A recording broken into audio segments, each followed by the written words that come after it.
Good morning, YouTube! I have a different avatar, a different weapon of choice.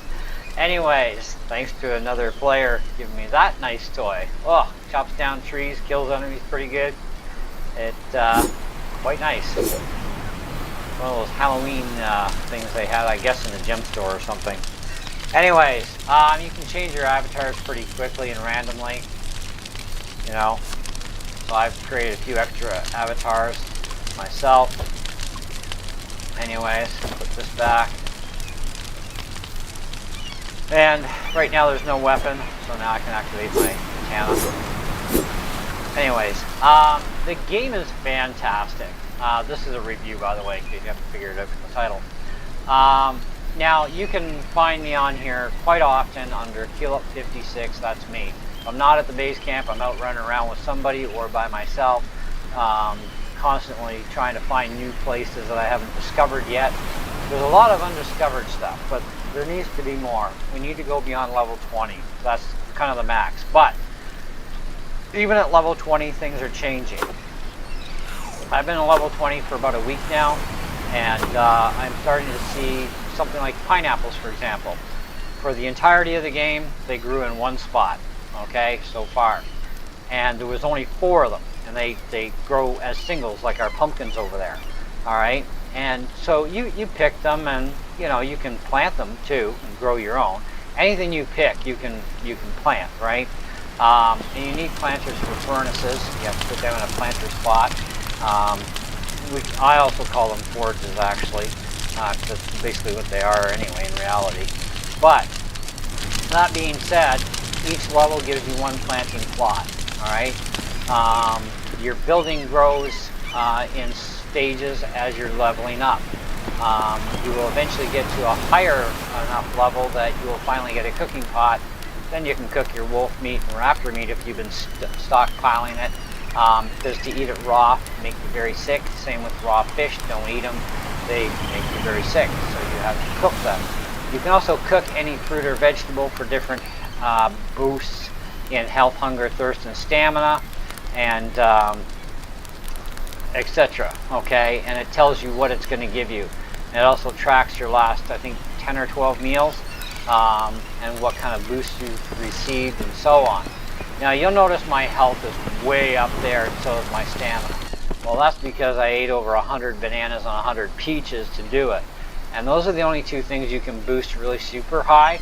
Hunger-wise, you can get boosts from foods, yes, but they are temporary boosts. Like any of these are kind of temporary. As long as you're playing the game, whatever you boosted your health to for a max with peaches, it'll stay there, other than, you know, when you get hit by an enemy, obviously your health goes down. But you're going to live a lot longer than you would at 100% health only, right? Stamina, you got to have bananas, man. You got to eat bananas for stamina. If you're going to be flying the glider, it takes stamina to fly that sucker.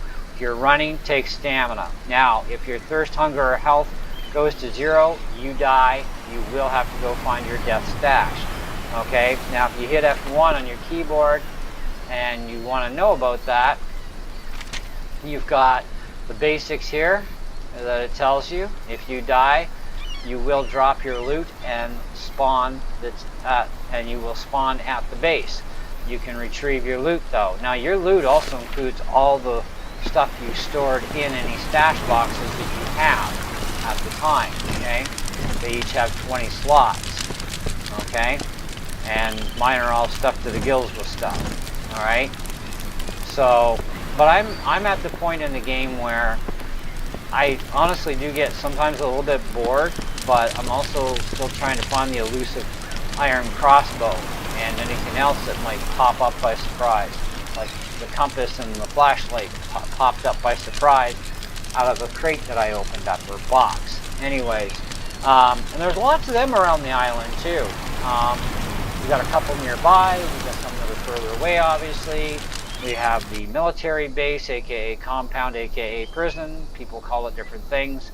It's located here, okay? And there's loot in all the towers. There's loot in all but one of these metal buildings. There's also stuff always laying around all over the ground here to pick up. Ammunition, cloth, tape, In your kills, you're going to get a lot of this stuff too. Weapons like guns, etc. Right? I don't know where the katana actually comes from in the game. Maybe it was a special at one time, but I've had a lot of stuff handed to me from other players. Like literally, they've stockpiled me. Even one guy gave me a lot of military bags, and he gave me one full of gifts inside too, which was nice too. And I carry around literally 14 of these suckers, okay? And so I don't have a lot of empty space down below, because with my gun, or any gun, your ammo must be in an empty slot, well, contained, okay, where my ammo is now, okay? I have to have this in a slot here in the main bag for my gun to draw for reloads, okay? I do have a specific bag full of ammo, but I have to manually take it out and add 2. And I usually carry 3 of these around, but because everything got over jammed again, I had to put up another bag. So now I'm up to 14. Now if you go to the gem store and press U, you can be a supporter, which will also double your base stash.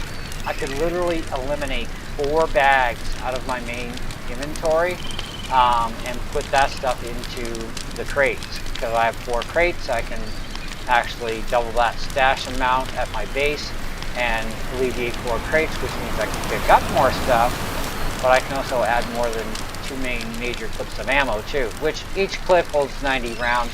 The gun loads 30 at a time, so there's still a lot of shooting you can do.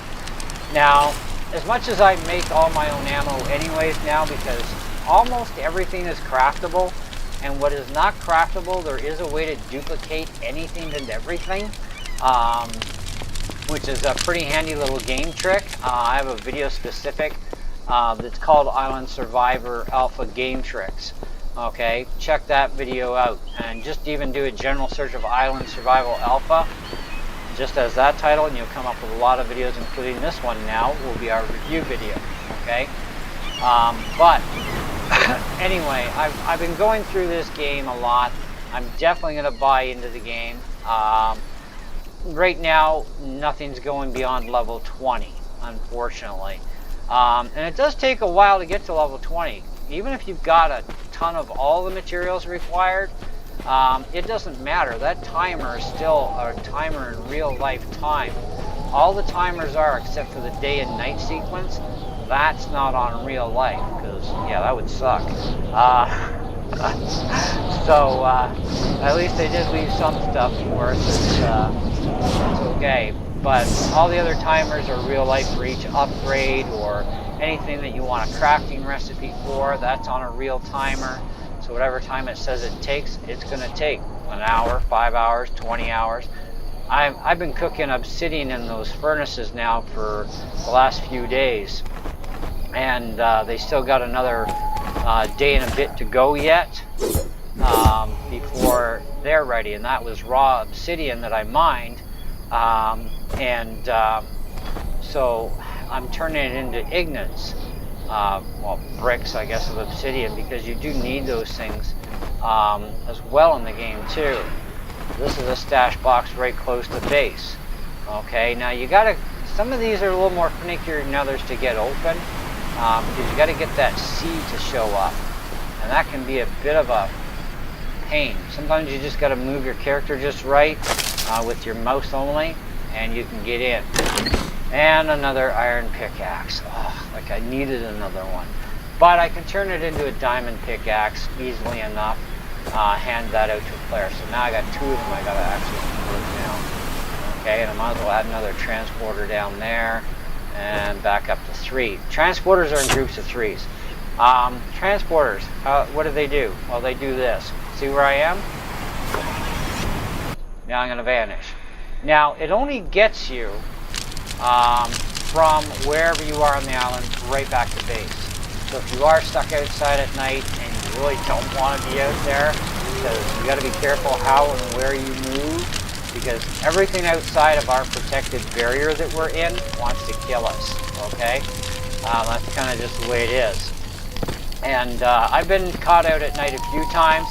Handy if you have a flashlight, but watch it, because if you're too close to something that still hasn't sensed you, if it sees that light from your flashlight, I'm assuming it does because of what happens, yeah, I got attacked. Now this glow, you can see that from any of the higher points that you're at in the game, especially on a clear night. But if there's rain anywhere in the way, like if it's raining here, for example, but not where you are, you won't necessarily see that glow. So you are not going to be able to see where you're going to, right? If you're trying to get back to base. Okay, now I've actually gone flying out with a friend of mine, and I'm going to call her a she because her character is a she, so we'll just call it as we see it. But I was out with her again this morning, and we were flying at night, and I normally never would do that, but because we're both running rainbow gliders now, so I gave her one of mine, she had the regular one, I can see her trail, so I can follow her a lot easier, which really helps a lot. Okay, and right now it's a clear night here. Now I think if I remember right, we did run into a bit of rain on that little escapade, but we were okay because as long as I could see where she was, it wasn't a big deal. This guy's really annoying me. Anyways, I'm trying to play the game while I'm talking to you guys to see what's going on. So we went up here. Okay, now we were heading over about there. Now you can see those clouds there. That's actually rain coming down. Okay, so, and when it's raining day or night, you are literally flying blind until you get past that rain cloud. That kind of sucks, but we kept going. And it's like, okay, well, you know where you're going. I'm going to just follow you, girl. You know what I mean? And that works. And you see that glow, right? And it only goes up so high.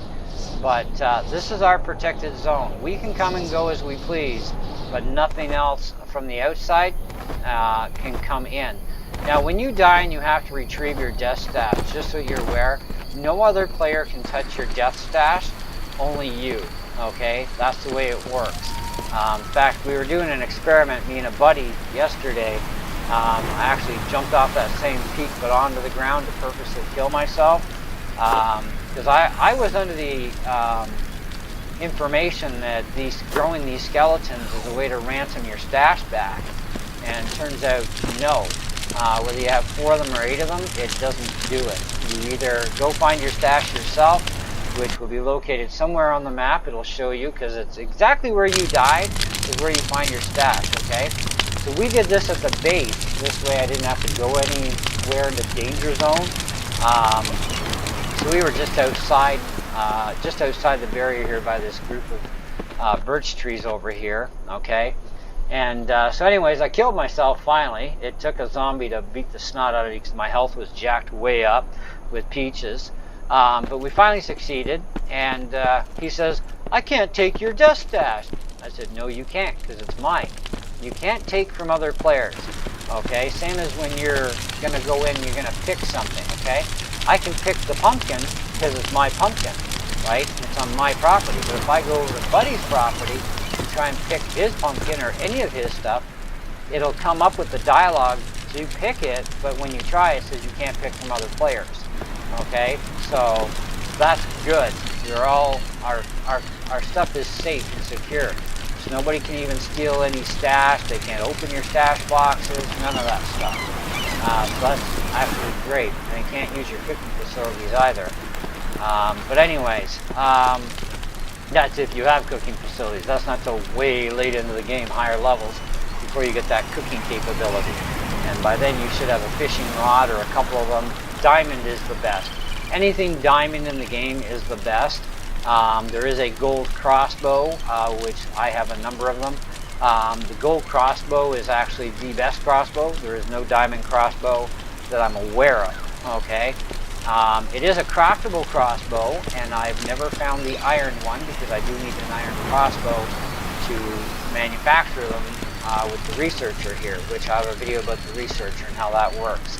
However, the game deserves an easy 4.5 out of 5, but I hope the guy expands it even further maybe more island outreaches for us, more different types of stash. Maybe, I don't know, put some bloody vehicles around here that we could drive somewhere, you know, that'd be kind of fun. Except the terrain isn't really vehicle friendly. That's part of the problem, I think, is why there isn't any vehicles. There are a lot of places where vehicles could get to, and it would be kind of cool if you could actually have some vehicles here.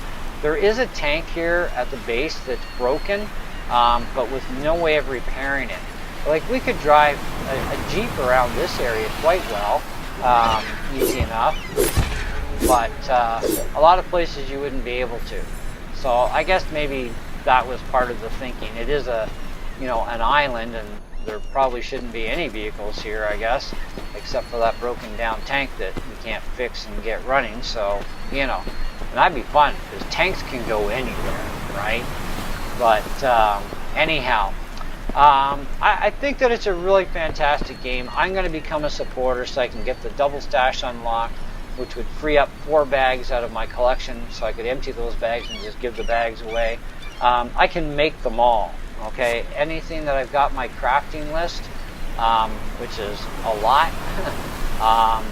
Some of this stuff is unlocked via the game, but you can still unlock, as long as you have that item and it is craftable, you can unlock it even as a level 0, okay? Not a big deal, all right? Actually, no, you can't, not as 0. You have to wait till you get your researcher, so I think that's 3 or 4. It's either level 3 or level 4. When you get your first stash box, then you can craft like items to find the recipes to craft them. Previous to that, you do have a crafting menu, but that's going to limit you to the wood axe, the wood pickaxe, and I think the stone ones, okay? I think those are your first 4 that you're going to have. I don't remember, it's been a while, and I've been playing this game for about 14 to 16 hours a day when I finally really got into the game, and now I'm not playing it much more than probably 10 hours a day because I want to have a little bit of a life again. And I want to check out some other games too at the same time, so you know, because I want to add more gaming stuff to the channel. But I figured we'd do the review, and if you want to know more about the game too, on top of this review, just type in Island Survival Alpha in my search on my channel, and you'll find a number of videos on this specifically. And I'm going to go through them too, because I think there's some stuff I should do some specific only on, which would be shorter videos, but it would also maybe help a lot of people out too with certain things that I may have covered them in other videos, but which ones I don't know. But I might do just some specific breakdowns. But anyways, that's what I got for you on this one. Let me know what you think in the comments below. If you do decide to play the game, and I'm online, you'll find me under KillUp56, that's me. Regardless of the avatar I'm using, I do have a few of them here, and I'm going to make a few more because I think that's kind of fun to be able to switch even on the fly to a different one. So here we go, and there I am. Ha ha ha ha. Anyways, so that's it, that's all, and see you on the next one. Ciao.